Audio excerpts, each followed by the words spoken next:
अध्यक्षता महोदय, आपका मैं तहे दिल से शुक्रगुजार हूं कि आपने मुझे 2026-27 बजट पर बोलने का मौका दिया। मैं मऊ से चुनकर आता हूं, जो कि शहीदों की, वीरों की, उलमाओं की और संतों की सरजमी है।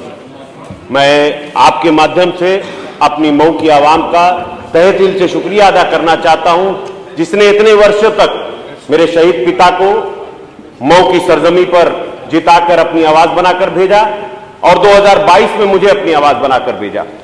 माननीय अध्यक्षता महोदय, मैं 2026-27 बजट पर मैंने सबकी बातें सुनी और सबके सुझावों में मैं अपने सुझावों को रखता हूं और आपके माध्यम से चाहता हूं कि अगर इन सुझावों को भी उसमें सम्मिलित किया जाए, तभी जाके ये बजट जो है मेरे क्षेत्र की जनता के लिए किसी काम का होगा। माननीय अध्यक्षता महोदय, मेरा क्षेत्र एक बुनकर बहुल क्षेत्र है और बुनकरों की सबसे बड़ी समस्या, जो कुछ वर्षों पहले तक 75 रुपए फ्लैट रेट की बिजली उनको मिला करती थी, 75 रुपए, मगर एक शासन आदेश आया और उसको बदल दिया गया। माननीय अध्यक्षता महोदय, मैं ये कहना चाहता हूं कि जैसे पहले 75 रुपए की फ्लैट रेट पर उनको बिजली मिला करती थी, वैसे ही 100 रुपए के रेट पर कम से कम उनको बिजली दिया जाए और पहले 50 किलोवाट का उनको जो कनेक्शन दिया जाता था, बाद में उसको कम करके जो 5 किलोवाट किया गया, उसको बढ़ा करके 75 किलोवाट का किया जाए, क्योंकि जो बुनकर है वो आज की बड़ी दयनीय स्थिति से गुजर रहे हैं और उस दयनीय स्थिति से अगर बाहर निकलना है तो उसके लिए सबसे ज्यादा जरूरी है कि हम जो अपने लंबे चौड़े बजट है उसमें उनके लिए भी कुछ रखें। माननीय अध्यक्षता महोदय, जैसे किसान की आकस्मिक मृत्यु योजना में 5 लाख रुपए की सहायता धनराशि दी जाती है, मेरी मांग है आपके माध्यम से उसी तर्ज पर बुनकरों को भी 5 लाख रुपए की सहायता धनराशि दिया जाना आवश्यक है। अध्यक्षता महोदय, आपके माध्यम से मैं यह भी प्रस्ताव देना चाहता हूं कि गरीब बुनकरों को कम ब्याज पर आसानी से लोन मिलने का इंतजाम किया जाए और अपने बजट में रखा जाए। साथ ही बुनकरों को पेंशन की भी व्यवस्था किया जाए, क्योंकि आज की स्थिति में बड़ी दयनीय दशा से गुजर रहे हैं। माननीय अध्यक्षता महोदय, मैं बुनकरों की सबसे बड़ी एक परेशानी है, क्योंकि मऊ के साथ साथ बगल में आजमगढ़ है, भदोई है, बनारस है और ये सारी जगह बुनकर बहुल क्षेत्र है और यहां पर बुनकर अपने बनाए हुए जो इनके सामान होते हैं उन सामानों को बेच नहीं पाते। ये सबसे बड़ी समस्या है। इस समस्या को दूर करने के लिए मेरा प्रस्ताव है कि किसी भी तरीके से इनके ब्रांडिंग की समस्या को दूर करा जाए और साथ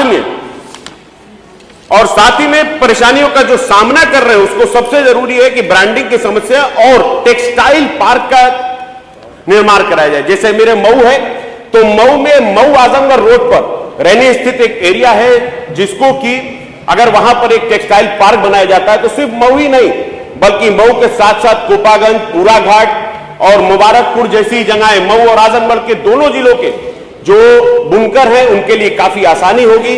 मऊ करीब साल में 200 करोड़ से ज्यादा का सिर्फ और सिर्फ जीएसटी टैक्स के रूप में सरकार को देता है, मगर आज भी मऊ का बुनकर एमएसएमई के अंडर में आता है, जबकि मऊ को एक टेक्सटाइल पार्क देकर के मऊ को एक टेक्सटाइल की देना चाहिए।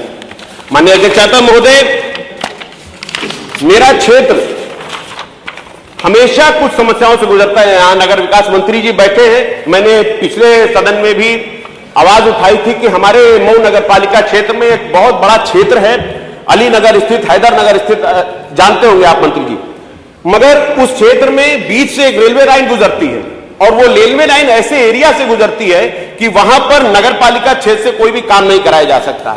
मैंने उसका तारांकित में प्रश्न भी उठाता, मगर क्योंकि वो केंद्र सरकार का मैटर था उसे हटा दिया गया।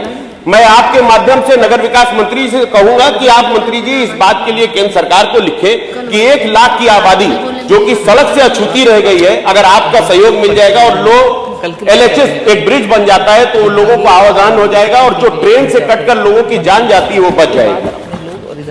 माननीय अध्यक्षता महोदय, बुनकरों के मसले पर आज तक कई चीजें बनी और हमने भारी भरकम अपना लगभग 5,000 करोड़ रुपए का बजट भी उनके लिए लाया। मगर आज समस्या ये है कि हम बजट को ले आते हैं, मगर धरातल पर जब बजट को उतारने जाते हैं तो काफी समस्याओं को सामना करता है। तो मैं आपके माध्यम से ये सरकार से अनुरोध करता हूं कि इस बार का जो बजट है, इस बजट को सही से हम उतारें और बुनकरों के लिए करें। हमारे पूर्वांचल में एक सबसे बड़ी समस्या है, आखिरी के समय में अक्टूबर नवंबर में जो बारिश हो गई, बारिश की वजह से किसानों की फसल बहुत बर्बाद हो गई। माननीय अध्यक्षता महोदय, किसानों को उसका मुआवजा नहीं मिला है, मैं उसके लिए भी आपसे अनुरोध करना चाहता हूं। मेरे मऊ विधानसभा क्षेत्र में एक ग्राम पंचायत सरवा से तमसा नदी होते हुए हथनी चट्टी तक लगभग 5 किलोमीटर तक की सड़क पूरी क्षतिग्रस्त हो गई, उसको बनाने का कृपा किया जाए। माननीय अध्यक्षता महोदय, ये लगभग आपका समय खत्म हो गया है। मैं 10 सेकंड और दीजिए। विकासखंड प्रधान रतनपुरा कोपागंज से लगभग 50 गांव के लोगों का इससे आवागमन है। अगर ये बन जाती है तो लोगों को बड़ी सुविधा प्राप्त होगी। विकासखंड परदहा में ग्राम सभा तरीपुर से 4 लेन हाईवे गुजरते हुए परदहा मिल तक सड़क निर्माण कराए जाने की धन्यवाद। बाकी लिख के दे दीजिएगा। माननीय महेंद्र खड़गवंशी जी। अध्यक्षता महोदय, बहुत बहुत धन्यवाद कि आपने मुझे अपने क्षेत्र की समस्या रखने का समय दिया, और मैं उम्मीद करता हूं कि जो थोड़ी 1-2 टॉपिक वो मैं लिखित में दे दूंगा, उसको भी आप ले लीजिए। धन्यवाद।